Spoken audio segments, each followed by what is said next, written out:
เออเออเอ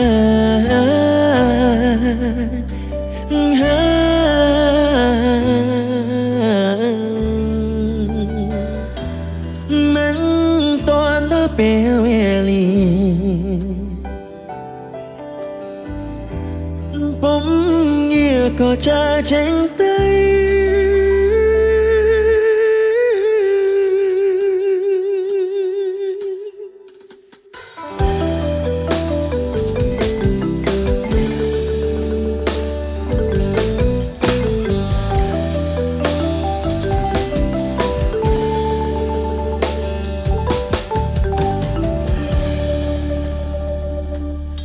มันต้องปีเนียงในชายปีกเนีย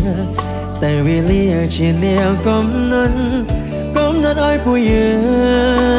อคือปรากฏเชื่อกูนิสัยปรุมลีขันเนี่ยขมีนเมตตาอ้อยคริสได้หาเตอบังจมแต่ฉันชมมันอาจบังชมมันอาจอ้อมรูปโอนบ้านลามันตอนเธอเปลี่ยนเวลีผมเงียก็จะเช่นเตย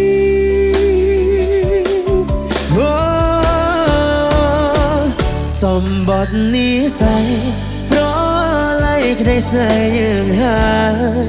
โอนเอ้ยมันอาจบอกกลายเวียห่วงอ่องหายตราตรายบอกมันอาจบ้องเพลงป่าสันเชียดกลายเมียนเป็นสวมเอาชีวิตพอดเรื่องแบบนี้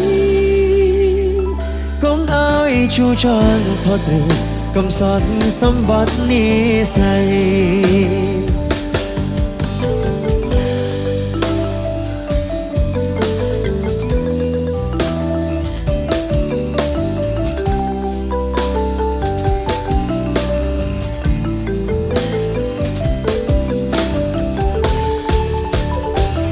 สมบทนิสัย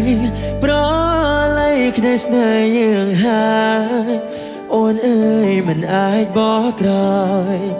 เวียห่วงอ่องหายตราตรายบอกมันอาจบ้องเพลงป่าสันเชียดกลายเวียนเป็น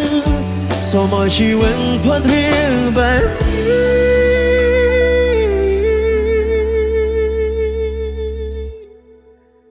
ก้มอ้อยชูจอนพอดเรียงกำสอนสมบัตินิสัยก้มอ้อยชูชอนพอดเรียงกำสอนสมบัตินิสัย